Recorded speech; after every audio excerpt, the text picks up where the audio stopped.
Hello everyone, welcome back to OptimizEvony. I wanted to do a video today on the Heavenly Fire event, Heavenly Fire Ceremony event. This is one of the quarterly events, so one of the big Evony events. You can always tell that because it has a different loading screen, and then also you have this kind of separate like event view that seems to always kind of be the same, just different background and stuff like that. Uh, of course, this entails the spending competition for the keep decorations that give, active skills, things like that. It There's a new general and assistant general pairing. Uh, Amos is the assistant general, and there's a ranged general there as well. Um, and then yeah, there's just a bunch of stuff. Let's just dive right into it. First thing I want to talk about again is so they have added a new champion. The buffs are okay. Nothing like groundbreaking, like you need to have this in terms of attacking or anything like that. It's a little bit more reinforcement based, which is fine. I actually am kind of happy to see like that attack buffs and defense buffs aren't getting super buffed by this person. But yeah, I mean it is expensive. The only way to get that new champion is, of course, the same as it's been in the past couple events, is to reach cake level 5 and get this solar crown. Yeah, I don't know. I'll be honest, the other ones that they've released seem like they're more worthwhile than this one to me. Uh, but the problem is like if you don't get it now, it's indeterminate when you're going to be able to get it, and they pretty much never seem to be releasing these ones for free anymore. So there is like kind of this permanent gap between what people are able to get in terms of champion buffs, and then of course obviously you get all of the rewards as you upgrade the loyalty. So yeah, let me know what you guys think about that champion. I'm not like crazy impressed. I think likely if you're spending this event for other things, you might hit that cap anyways, and you'll likely get that champion. But otherwise, yeah, I don't know if she's like a must-have. I hate to say that with champions though, because they're so important, and it's not easy to get them the other way. So yeah, I think it's still kind of a must-have, even though the buffs are not super great. But let me know what you guys think. There's of course this war story. You basically just do this, get the rewards, and then here, of course, you can get the assistant general. You can get up to 30 for free. So let's just try it. Let's see if we get lucky here. I don't know if I'm gonna spend for this guy. We can take a look at the pairing. So this guy is going to be um, a ranged assistant general, kind of made to pair with the main general. Has 10% march size there, and doesn't have uh, a lot other than that. Other than this is an overall general, not an attacking general. I'm not even going to look at this because getting that many copies of him is kind of insane. Let's look at the Covenant. Good attacking range attack. You do get overall range troop attack, so it is nice to have him because you'll get you'll be able to get this overall buff. Um, and then there's another 8% march size capacity here. So not crazy amount of march size capacity, and I think in general that's kind of my good buffs though, like a lot of range troop attack here. But that's kind of my feedback on this new general in uh, that general, and then the main general. This general is is that there's not a lot of march size. So this is an attacking general, a ranged troop attack and HP, and then more ranged troop and siege defense when dragon or spiritual beast is along for the ride. You do get an extra 6% march size capacity here and 8% march size capacity here, which is pretty decent.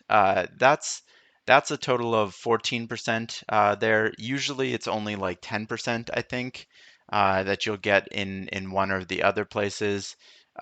You also get 6% here. You don't get any there, but really solid buffs here.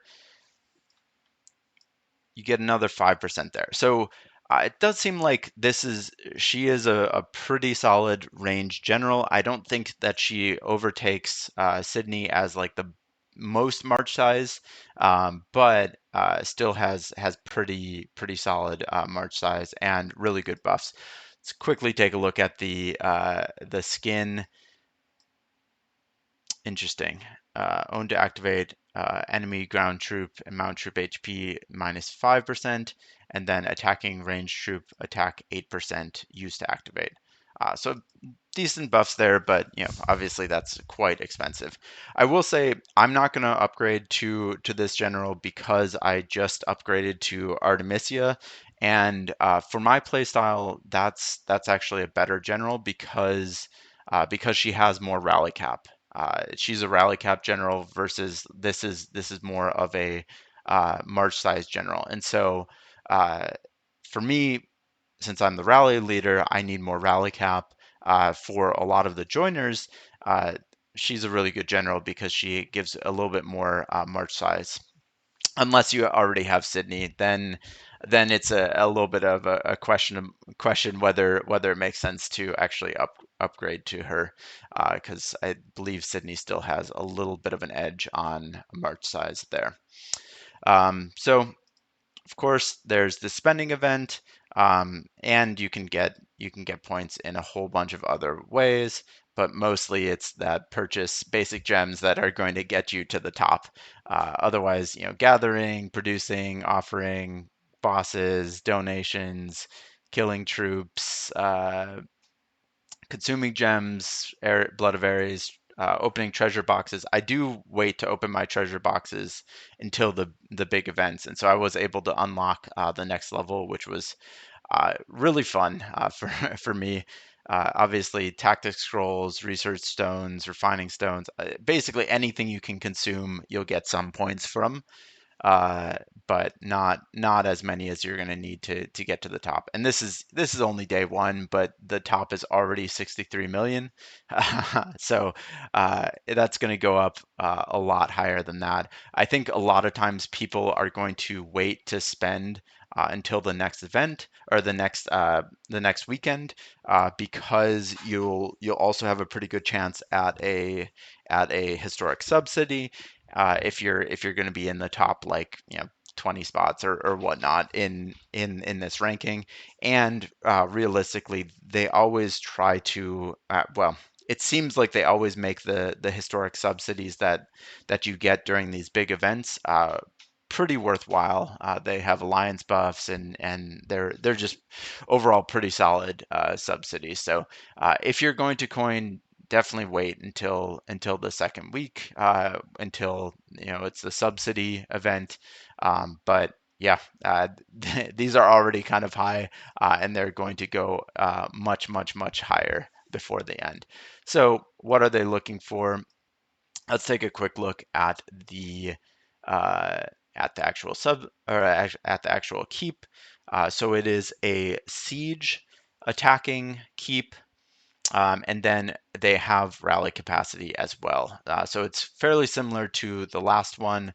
The last one was just a ranged one with rally capacity. This one is a siege one with rally capacity, which is obviously really good.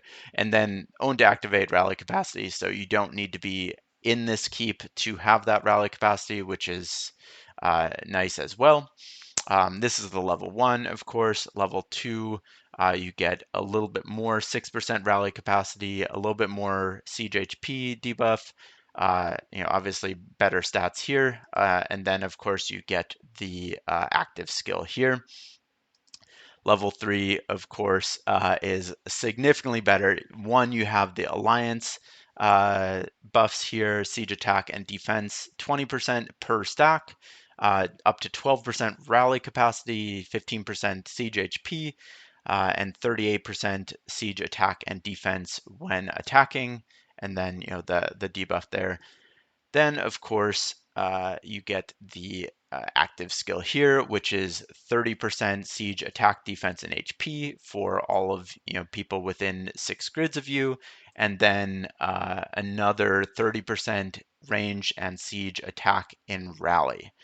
So again, that's pretty impressive. It's another 60% in rally siege attack and 30% in rally range troop attack, and then just overall buffs for siege attack, defense, and HP. So obviously that helps when you're getting rallied and on defense as well. So really good buffs again. Again, this increases the buff gap. It also increases the rally cap buff gap again. I think they've kind of realized that people are willing to pay for rally cap. I don't think there's I don't think there's a single keep that has enough rally capacity to have 20 people joining at K45 and not max out that March, or even 25 people for all stars and for challenge and stuff like that. So people are still going to keep spending for rally cap, and I mean we all know it's coming eventually.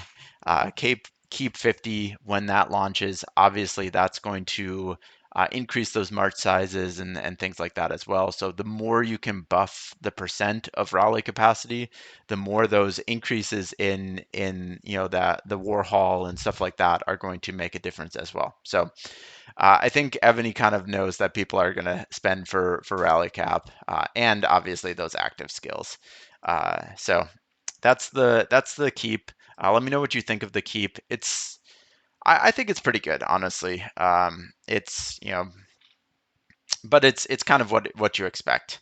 Uh, the other thing that they have done is there's a new card pack. So there's this new Heavenly Fire Ceremony card pack.